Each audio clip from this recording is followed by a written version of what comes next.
एक वन में एक पेड़ था जिसकी खो में एक चकोर पक्षी रहता था। उस पेड़ के आसपास बहुत सारे और भी पेड़ थे जिन पर फल एवं बीज लगते थे। उन फलों और बीजों को ही खाकर चकोर पक्षी मस्ती से अपना गुजारा कर रहा था। इसी प्रकार कई वर्ष बीत गए। एक दिन उड़ते उड़ते एक और चकोर पक्षी उसी पेड़ की टहनी पर बैठा। दोनों चकोर पक्षी आपस में बहुत सारी बातें की। दूसरे चकोर को यह जानकर बहुत आश्चर्य हुआ कि वह केवल पेड़ों के फल एवं बीज चूगकर जीवन गुजर बसर कर रहा है।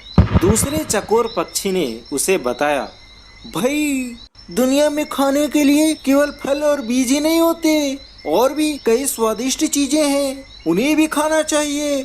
खेतों में उगने वाले अनाज तो बेजोड़ होते हैं, कभी अपने खाने का स्वाद बदल कर तो देखो। दूसरे चकोर के उड़ने के बाद वह चकोर सोच में पड़ गया। उसने सोचा कि कल मैं वह दूर नजर आने वाले खेतों की ओर जाऊंगा और उस अनाज नाम की चीज का स्वाद चख कर देखूंगा। चकोर उड़कर एक खेत के पास उतरा। खेत में धान की फसल लगी हुई थी। चकोर ने कोपले खाई, उसे वे बहुत स्वादिष्ट लगे। उस दिन के भोजन में उसे इतना आनंद आया कि खाकर तृप्त होकर वहीं आंख मूंद कर सो गया। काफी दिनों तक वह ऐसा ही करता रहा।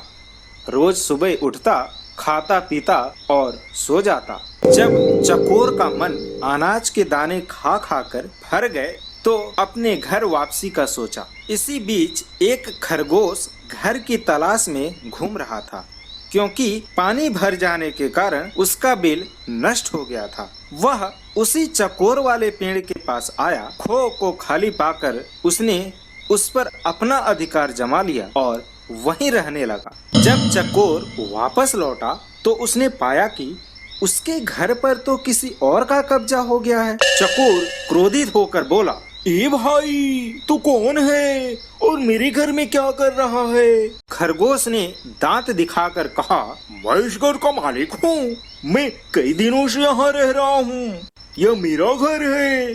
चकोर गुस्से से फट पड़ा और बोला, कई दिन? भाई, मैं इस खो में कई बरसों से रह रहा हूँ, किसी भी आसपास के पक्षी या जानवरों से पूछ लो। खरगोश चकोर की बात काटता हुआ बोला, सीधी सीधी सी बात है, मैं यहाँ आया, यह खो खाली पड़ी थी और मैं यहीं बस गया, मैं क्यों अब पड़ोसियों से पूछता फिरूं? चकोर गुस्से से बोला, वह कोई घर खाली मिले तो इसका यह मतलब हुआ कि उसमें कोई नहीं रहता है। मैं आखिरी बार कह रहा हूँ कि सराफत से मेरा घर खाली कर दो, वरना। खरगोश ने भी उसे ललकारा, वरनू तू क्या कर लेगा?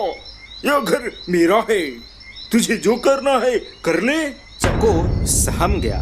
वह मदद और न्याय की फरियाद लेकर पड़ोसी जानवरों के पास गया। सबने दिखावे की हूँ की, परंतु कोई सहायता करने के लिए सामने नहीं आया। एक बुढ़े पड़ोसी ने कहा, ज्यादा झगड़ा बढ़ाना ठीक नहीं होगा, तुम दोनों आपस में ही कोई समझौता कर लो।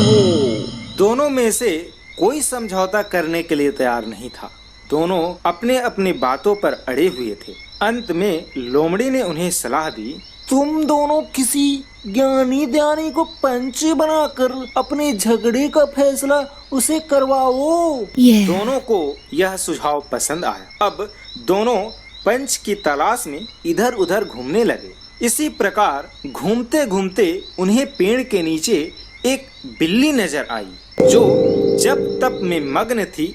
माथे पर तिलक और गले में माला था, जो बिल्कुल तपस्वनी जैसी लग रही थी। बिल्ली को देखकर चकोर एवं खरगोश खुशी से उछल पड़े। उन्हें भला इससे अच्छा ज्ञानी ध्यानी कहाँ मिलेगा। खरगोश ने कहा, चकोर भाई, क्यों न हम इसे अपने झगड़े का फैसला करवाएं। चकोर पर भी बिल्ली का अच्छा प्रभाव पड़ा था, पर वह जरा घबराया हुआ था। चकोर बोला, मुझे कोई आपत्ति तो नहीं है, पर हमें जरा सावधान रहना चाहिए। खरगोश पर तो बिल्ली का जादू चल गया था। उसने कहा, अरे नहीं, देखते नहीं हो, यह बिल्ली सांसारिक मोहमाया त्याग कर तपस्विनी बन गई है। पर सच्चाई तो कुछ और ही थी। बिल्ली उन जैसे मूर्ख जीवों को फंसाने के लिए ही भक्ति का नाटक कर रही। चकोर और खरगोश को देखकर उन पर अपना प्रभाव डालने के लिए बिल्ली जोर जोर से मंत्र पढ़ने लगी। खरगोश और चकोर उसके निकट आकर हाथ जोड़कर जयकारा लगाया, बिल्ली माता की जय। क्या कष्ट है तुम्हें बच्चों? मुझे अपना कष्ट बताओ, तत्काल ही दूर कर दूंगी। चकोर ने पूरा मामला कह सुनाया। तत्पश्चात खरगोश ने अपनी बात कहने के लिए मुंह खोला ही था, तभी बिल्ली ने पंजा उठाकर उसे रोका और बोली, बच्चों मैं काफी बूढ़ी हूँ, ठीक से सुनाई नहीं देता, आंखें भी कमजोर है, इसलिए तुम दोनों मेरे निकट आकर मेरे कान में जोर से अपनी अपनी बात कहो, ताकि मैं झगड़े का कारण जान सकूं और तुम दोनों का न्याय दे सकूं। वे दोनों भक्तिन बिल्ली के बिल्कुल निकट आ गए ताकि उसके कानों में अपनी अपनी बातें कह सकें। बिल्ली को इसी अवसर की तो तलाश थी। उसने म्याऊं की आवाज लगाई और एक ही झपट्टे में खरगोश और चकोर का काम तमाम कर दिया।